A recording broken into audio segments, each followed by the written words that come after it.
Bem-vindos ao The Debate.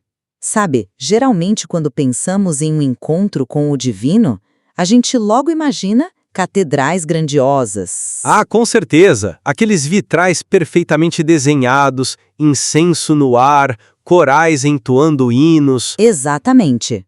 Há uma expectativa de ordem, como na arquitetura clássica.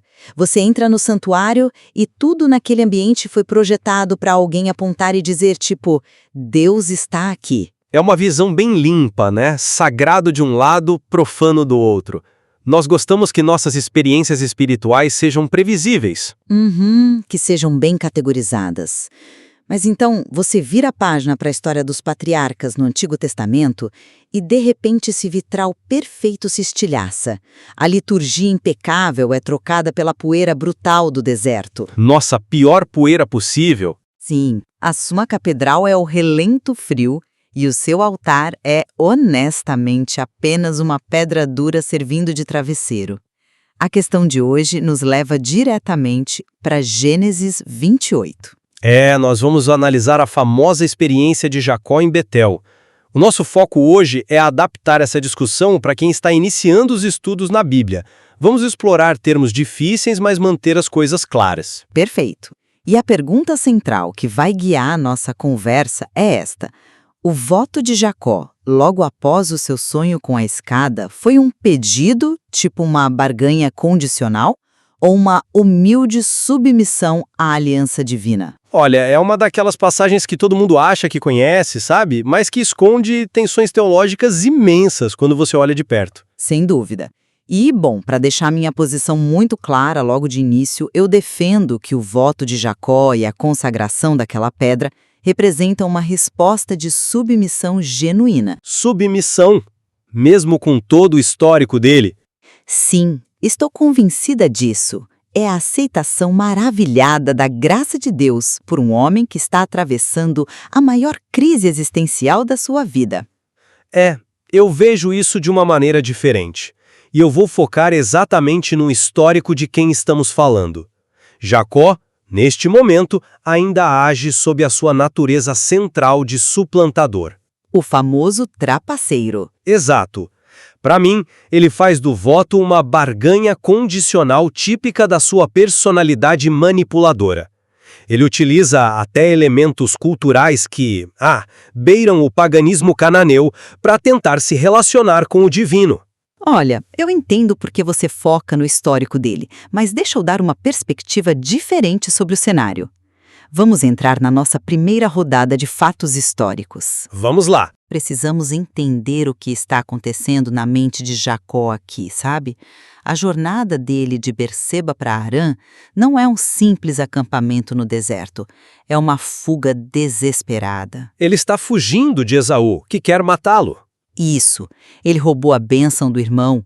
Jacó tem o documento legal da bênção, por assim dizer, mas ele está fugindo de casa com a roupa do corpo. Ele é um herdeiro milionário no papel, mas um mendigo na prática. Perfeito. Ele sai da jurisdição de seu pai, Esaque. E, na mentalidade do mundo antigo, os deuses eram territoriais. Jacó provavelmente acreditava que estava deixando a presença de Deus para trás. Presa lá na tenda do pai, né? Exatamente. É uma crise de identidade profunda. Ele deita a cabeça em uma pedra exausto e apavorado. E então vem o sonho. Ele vê uma estrutura conectando a terra ao céu. O texto hebraico usa a palavra Sulam. A famosa escada de Jacó. Isso, mas é uma palavra fascinante porque não aparece em nenhum outro lugar do Antigo Testamento. A tradição traduziu como escada, mas os estudiosos modernos concordam que a imagem visual aqui é a de uma zigurate mesopotâmica. As enormes torres em degraus. Pensa nas pirâmides do Egito, sabe? Mas cortadas no topo e com uma rampa imensa subindo pela lateral. Essa era a arquitetura religiosa na Babilônia e na Suméria. Exato. Nessas zigurates pagãs, a ideia era construir um canal de comunicação. O céu tocando a terra. Mas a sacada do texto bíblico é como ele subverte essa imagem. Como assim subverte? Quando Jacó acorda, ele pega o travesseiro de pedra e derrama azeite sobre ele. O azeite no hebraico é chamado de shemen. E olha, O azeite não era um detalhe cosmético no deserto. Era a sobrevivência dele, claro. Sim, era calor, alimento, proteção para a pele. Fazer isso é um sacrifício econômico real para estabelecer um altar legítimo. E o voto que ele faz a seguir não é uma negociação comercial. No mundo antigo, isso era um contrato de suzerania, um tratado político. Basicamente, Jacó está assinando a linha pontilhada da vassalagem, aceitando a soberania de Deus como seu único rei e provedor. Olha, sinto muito, mas eu simplesmente não compro essa ideia de um Jacó submisso e maduro. Vamos voltar para a imagem da zigurate por um momento, porque o meu contraponto começa aí. Certo. O que você vê na zigurate? Qual era a lógica de uma zigurate pagã em Ur, por exemplo? O homem construía a torre, com suor, tijolos, engenharia e muito sangue, a humanidade construía de baixo para cima, tentando desesperadamente alcançar a morada dos deuses. Sim, como na Torre de Babel. Exatamente, a tentativa humana de manipular o divino. Mas em Gênesis, a iniciativa é diametralmente oposta. A estrutura não é construída por Jacó, ela é posta por Deus, de cima para baixo. Deus desce a escada. E o mais importante... O que feria? Jacó estava dormindo. Ele estava completamente passivo, roncando na poeira. O texto faz questão de mostrar que o homem não contribuiu em absolutamente nada para que os céus se abrissem. Bom, ele estava inconsciente. Sim, ele mesmo admite no versículo 16, o Senhor estava neste lugar, e eu não o sabia. A ignorância dele é a prova de que a graça operou sozinha. Como podemos atribuir um mérito de submissão a um homem que só percebeu Deus depois que o espetáculo acabou? Olha, eu não estou convencida por essa linha de raciocínio, sabe? O fato de a iniciativa ser inteiramente de Deus, e eu concordo plenamente que a graça dá o primeiro passo, não anula a validade da resposta humana ao despertar. Mas ele não fez nada no sonho. A graça o alcança no sono, sim, mas a fé dele é ativada quando os olhos se abrem. E é exatamente no momento em que ele acorda que a verdadeira transformação começa a ser testada na prática. E é aí que começamos a nossa segunda rodada, a parte teológica. Porque é aí que eu vejo os problemas começarem. Vamos olhar as ações dele de forma rápida e fundamentada no texto. Pode mandar. Você diz que ele desperta e age com fé. Eu digo que ele desperta e imediatamente recorre à religião pagã ao redor para tentar enquadrar essa experiência. Ele pega a pedra e a ergue como uma coluna. O texto chama de Matsebá. Sim, uma Matsebá. O problema, e precisamos olhar com cuidado para as normas de santidade do Antigo Testamento, é que erguer colunas era uma prática proibida. Se você for para Deuteronômio 16, 22, a lei é brutalmente clara. A proibição das colunas. Exato. Não levantarás para ti coluna, coisa que o Senhor teu Deus odeia. A palavra ali é Masebote, o plural da Matseba, que Jacó acabou de erguer. Essas colunas eram o centro das práticas cananeias. Marcavam locais onde os deuses habitavam. A cidade vizinha, de onde ele estava, se chamava Luz, que era cananeia, né? Sim. Então olha o cenário. Jacó tem uma experiência com o Deus verdadeiro, mas como ele responde? Ele importa o pragmatismo pagão da cidade de Luz. Você acha que ele tentou marcar a divindade? Com certeza. Ele pensa tipo, um Deus falou comigo. O que os cananeus fazem? Eles erguem uma pedra, com óleo. Jacó está tentando aprisionar o Deus do universo em um CEP geográfico. Ele não mudou, apenas trocou a trapaça pela manipulação religiosa. Nossa, essa é uma argumentação fascinante. E eu compreendo porque a conexão com Deuteronômio faz Jacó parecer um idólatra acidental. Mas deixa eu oferecer uma perspectiva diferente baseada na revelação bíblica. Estou ouvindo! O significado de um símbolo na Bíblia não é determinado apenas pela forma externa, mas pela revelação que o sustenta. Mas Deus proíbe expressamente a forma externa em Deuteronômio. Sim, mas centenas de anos depois.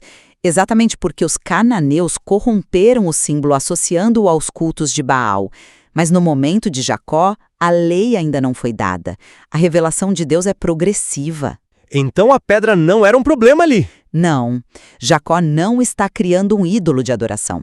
O que ele faz é usar o verbo kadash. Ele consagra a pedra. Ele separa o objeto do seu desconforto, que era o símbolo da sua fragilidade, e o torna um memorial sagrado. Mas por que usar os mesmos métodos dos cananeus? O derramar do óleo não é seguir a cartilha cultural da época? Nós todos usamos a linguagem cultural da nossa época para expressar o divino, não acha? A genialidade não está na forma, está na intenção do coração. Derramar o azeite não era tentar alimentar a pedra como faziam os pagãos. O que era, então? Era Jacó dizendo que a partir de hoje, a sobrevivência dele não depende mais do que ele carrega no cantil. Depende do Deus que arquitetou essa escada. Ele transforma uma pedra bruta no marco zero da identidade nacional de Israel. Olha, é uma bela defesa literária. E não só apenas eu quem diz isso, tá? Anos depois, no capítulo 31 de Gênesis, quando o próprio Deus chama Jacó de volta, ele diz: Eu sou o Deus de Betel, onde ungiste uma coluna. Sério? Ele usa esse termo? Sim, pense na implicação disso. Se ungir aquela pedra fosse pura idolatria pagã, o Deus Santo jamais usaria esse evento específico como crachá da sua própria identidade. Deus valida a consagração. Tudo bem, eu admito que você tem um ponto muito forte de como Deus redime o símbolo da pedra no futuro. Mas a pedra é apenas a preparação para a terceira rodada do nosso debate. O voto. Ah, um momento decisivo. Exato. O cerne do problema de Jacó e por que eu não consigo ver submissão está no que sai da boca dele logo em seguida. Vamos olhar para Gênesis 28, versículos 20 ao 22. Pode ler pra gente. Ele diz, e eu cito: Se Deus for comigo e me guardar nesta viagem e me der pão para comer e vestes para vestir, então o Senhor será o meu Deus e de tudo que me concederes, certamente te darei o dízimo. O famoso se. Sim, o se, essa única conjunção condicional, muda tudo. Sinceramente, isso não soa como a oração de um homem humilde. Isso soa como um advogado corporativo redigindo um contrato. O nome dele é Iacove, o suplantador, lembra? Aquele que segura o calcanhar. Isso. E agora, diante do Deus que acabou de prometer a ele um mundo, o que ele faz? Tenta amarrar Deus a uma lista de demandas materiais. Quer comida, roupa, segurança. Quer que Deus prove o seu valor antes de liberar o dízimo. É pura barganha. Eu compreendo perfeitamente como a leitura em português nos empurra direto para essa conclusão de um Jacó, tipo frio e utilitarista. Quando lemos se, pensamos em dúvida. Se chover, eu não saio. Exatamente. Condição. Mas para os nossos alunos iniciantes, precisamos abrir o capô do idioma original aqui. Há um contra-argumento linguístico que altera completamente essa visão. No hebraico, a partícula usada ali é a palavra in. E não significa ser. Frequentemente, sim, mas em respostas a uma promessa, ela funciona como uma confirmação de um fato consumado. No versículo 15, minutos antes, Deus prometeu: Eis que estou contigo e te guardarei por onde quer que fores. Certo, a promessa foi dada. Portanto, o se de Jacó, gramaticalmente, funciona como uma resposta a isso e carrega o peso de já que. Ele não está impondo condições. É como se dissesse: já que o Senhor prometeu estar comigo e me sustentar, então o Senhor será meu único Deus. Já que Deus foi comigo? Poxa, isso muda um pouco o tom. Mas se é apenas um abraço humilde à promessa, por que ele traz dinheiro para a mesa? Como assim? Porque ele fala do maaser, o dízimo. Mencionar porcentagens de devolução logo após ver os anjos não soa meio comercial? Aí entra o contexto do Antigo Oriente Próximo. Nós pensamos no dízimo hoje como doação de caridade, mas naquela época, entregar 10% significava reconhecer alguém como seu suzerano, seu rei absoluto. Era o imposto imperial. Um contrato de submissão. Sim. Jacó oferece o dízimo antes mesmo da lei de Moisés existir. O vassalo garantia lealdade exclusiva e pagava um tributo. Jacó está reconhecendo a posse de 100% de Deus sobre a vida dele.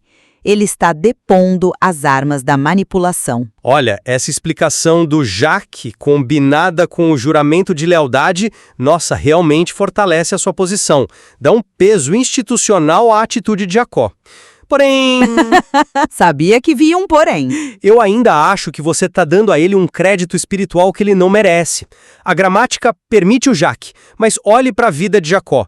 Anos depois, ele continua fazendo acordos obscuros com o sogro, Labão. Sim, a vida dele continuou complicada. Ele continua temendo Esaú a ponto de usar as esposas como escudo humano. Ele não se tornou um santo maduro da noite para o dia. Essa não é uma visão muito idealizada. A beleza do texto não seria justamente que Deus aceita fazer um pacto, tipo um berite, com o homem quebrado? Um homem ainda aprendendo a confiar. Exato. Deus valida a eleição apesar da moralidade claudicante dele. A graça desce a escada e diz: vou firmar um pacto nos termos que você entende agora, no meio do seu medo. Eu não tenho como discordar da grandeza da graça de Deus atuando sobre as falhas dele. Mas o despertar ali foi real. Ele diz: quão temível é este lugar? É a porta dos céus. E isso nos leva à nossa última rodada, as lições práticas. A aplicação para hoje. Isso. O que essa escada significa para nós? Se avançarmos séculos, chegamos ao Evangelho de João. Jesus diz a Natanael: vereis o céu aberto e os anjos de Deus subindo e descendo sobre o Filho do Homem. Uma apropriação direta do sonho de Jacó. Sim, Jesus, Yeshua, está dizendo: eu sou a escada, eu sou o Sulam. A lição é que não precisamos de rituais perfeitos ou fugir para um templo para encontrar a Deus. A vida cotidiana, incluindo as crises de identidade, é o palco. Onde Deus se manifesta. Exato. A verdadeira liturgia é pegar as pedras dos nossos desconfortos e transformá-las em memoriais de gratidão. Eu concordo integralmente, mas eu adiciono um alerta fundamental. Deus não nos encontra onde gostaríamos de estar, no palácio, mas caídos no chão. Contudo, precisamos ter cuidado para não imitarmos a barganha de Jacó hoje. Você diz nas nossas orações? Sim, vejo muita gente abordando a Deus como um balcão de negócios. Senhor, se me deres este emprego, se curares esta doença, então eu devolverei o dízimo. Agimos como se pudéssemos controlar a porta do céu. Usando votos de forma utilitarista. Exatamente. A escada de Cristo é um presente absoluto, não uma plataforma de negociação para obtermos o que queremos no deserto. Nossa, esse é um alerta brilhante. Bom, caminhando para o nosso encerramento, deixa eu resumir a minha posição.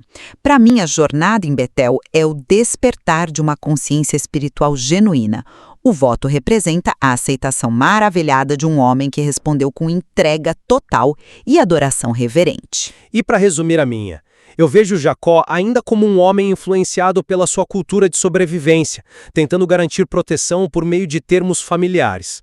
Contudo, isso apenas engrandece a graça escandalosa de Deus, que desce ao nosso nível mais imperfeito. E sabe, mesmo com essas diferenças, nós dois concordamos em algo revolucionário aqui. A experiência em Betel quebra o paradigma de um Deus geográfico. Sem dúvida, ficou provado que a soberania divina alcança os desertos das nossas piores fugas. Não há lugar isolado o suficiente que não possa abrigar a presença de Deus. Perfeitamente dito. E como de costume, nós terminamos sem declarar um vencedor. O debate sobre se foi transacional ou submisso continua. Convidamos você, aluno iniciante, a reler Gênesis 28 com esses novos óculos históricos e teológicos. E tire suas próprias conclusões, né? Exatamente. Reflita sobre quais pedras duras do seu caos atual estão apenas esperando o óleo da consagração para se tornarem colunas de testemunho. Obrigada por nos acompanharem em mais esta reflexão no The Debate. Até a próxima!